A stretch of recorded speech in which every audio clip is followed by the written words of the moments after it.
ઓમ શ્રી ગણેશાય નમઃ. જય શ્રી કૃષ્ણ મિત્રો. આજે આપણે પીપળા દેવની વાર્તા સાંભળીશું. ખૂબ જ પવિત્ર, અત્યંત પવિત્ર કથા. આ વૈશાખ મહિનામાં પીપળાના ઝાડની પૂજાનું ખૂબ મહત્વ હોય છે. તો મિત્રો, આ મહિનામાં પીપળાના ઝાડની વાર્તા, પીપળા દેવની વાર્તા આપણે જરૂર સાંભળીશું. મિત્રો, વિડીયો જો સારો લાગે તો લાઈક કરજો, શેર કરજો અને આ ચેનલને સબસ્ક્રાઈબ પણ જરૂર કરજો, જેથી તમને તમારા સુધી ભગવાનની, શાસ્ત્રોની, ધાર્મિક વાર્તાઓ તમારા સુધી પહોંચે. તો મિત્રો, ચાલો આપણે સાંભળીએ. શાસ્ત્રો અનુસાર પીપળાના ઝાડમાં તમામ દેવી દેવતાઓનો અને પિતૃઓનો વાસ માનવામાં આવે છે. માટે પીપળા દેવની પૂજાનું ખૂબ જ મહત્વ છે. આમ તો આપણે દરેક મહિનામાં પીપળાનું પૂજન કરીએ જ છીએ. સાથે વૈશાખ મહિનામાં પીપળા દેવની પૂજા કરવાનું ખૂબ જ મહત્વ વધી જાય છે. આ માસમાં પીપળા દેવની કથા સાંભળવાનો ખૂબ જ મહિમા છે, મહત્વ છે. તો ચાલો આપણે સાંભળીએ પવિત્ર કથા.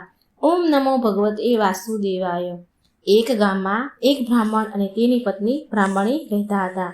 બ્રાહ્મણનો એક નિત્ય નિયમ કે દરરોજ પીપળાના ઝાડની પૂજા કરે અને પછી જ એ ભોજન જમે. રોજ પહેલા પીપળાના વૃક્ષની પૂજા કરે, પછી જ જમવા બેસે, તેવી તેની રોજની ટેક હતી.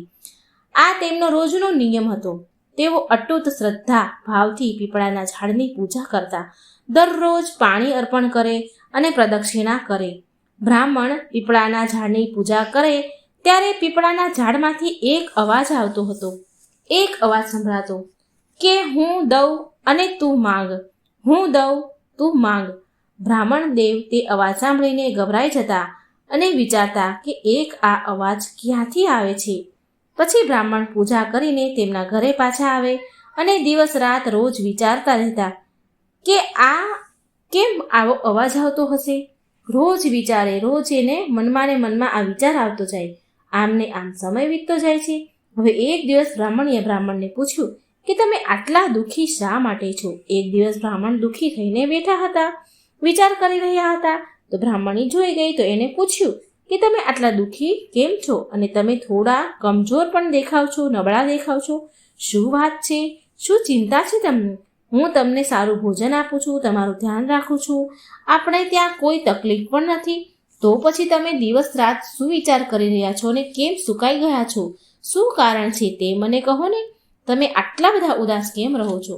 બ્રાહ્મણની વાત માની બ્રાહ્મણી આવી રીતે વારંવાર પૂછવા લાગી. એટલે બ્રાહ્મણ દેવતાએ બોલ્યા કે જ્યારે હું રોજ પીપળાના ઝાડમાં પાણી અર્પણ કરું છું, પૂજા કરવા જાઉં છું, પ્રદક્ષિણા કરું છું, ત્યારે તેમાંથી દરરોજ એક અવાજ આવે છે કે હું આપું તું માંગ, હું આપું તું માંગ.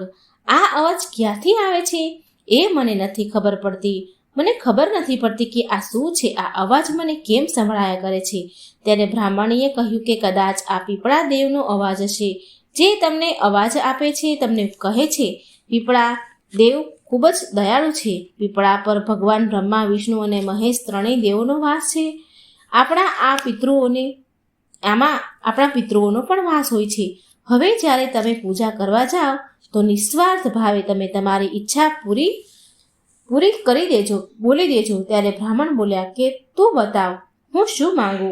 ત્યારે બ્રાહ્મણી બોલી કે તમે એવું માંગજો કે 16 વર્ષની કાયા દેજો, 1000 વર્ષની માયા દેજો, પૌત્ર પુત્રીનો પરિવાર દેજો અને સુખ શાંતિ દેજો. આ બધું તમે બોલી દેજો.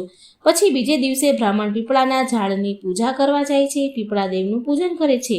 ત્યારે તેમને અવાજ સંભળાયો અને હવે આ અવાજ સાંભળીને બ્રાહ્મણ દેવે કહ્યું કે હું 16 વર્ષની કાયા માંગુ છું. 16 વર્ષની કાયા દેજો, 1000 વર્ષની માયા દેજો અને પુત્ર પૌત્રીનો પરિવાર દેજો અને સુખ શાંતિ દેજો. હવે પીપળા દેવ વિચાર કરવા લાગ્યા કે દેખાવમાં તો આ સીધો સાદો બ્રાહ્મણ લાગે છે, પણ તેને તો આટલું બધું માંગી લીધું. હવે બ્રાહ્મણે માંગ્યું છે તો અવશ્ય જ આપીશ. બ્રાહ્મણ દેવ પૂજા કરી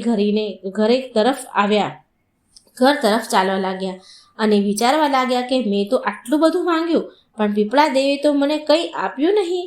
તે હજુ વિચારતા જ હતા અને વિચારતા ઘરથી પણ આગળ નીકળી ગયા. ઘર પાછળ રહી ગયું. ત્યારે બ્રાહ્મણી પાછળથી અવાજ આપે છે કે તમે ક્યાં જઈ રહ્યા છો? આપણું ઘર તો અહીંયા છે.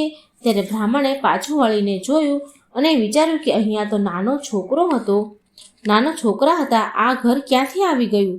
બ્રાહ્મણે બોલી કે મેં તમને કહ્યું હતું ને કે પીપળામાં બધા જ દેવી દેવતાઓનો વાસ હોય છે, આપણા પિતૃઓનો વાસ હોય છે, આપણી ઉપર કૃપા વરસાવ છે. તેઓએ આપણને બધું જ આપ્યું છે. બંને એ પીપળાના વૃક્ષને પ્રણામ કર્યા, તેમને નમન કર્યું અને પ્રાર્થના કરી, જય હો પીપળા દેવની. બ્રાહ્મણ અને બ્રાહ્મણી ખૂબ જ ખુશ થઈ ગયા, સુખી થઈ ગયા. બ્રાહ્મણને એમ થયું કે અહીંયા તો મારું નાનું એવું ઘર ને ઝૂંપડી હતી, હવે અહીંયાથી આટલો મહેલ કેમ આવી ગયો? પણ બ્રાહ્મણી તેને સારી રીતે સમજાવે છે કે આ પિતૃઓની અને પીપળા દેવની કૃપા છે.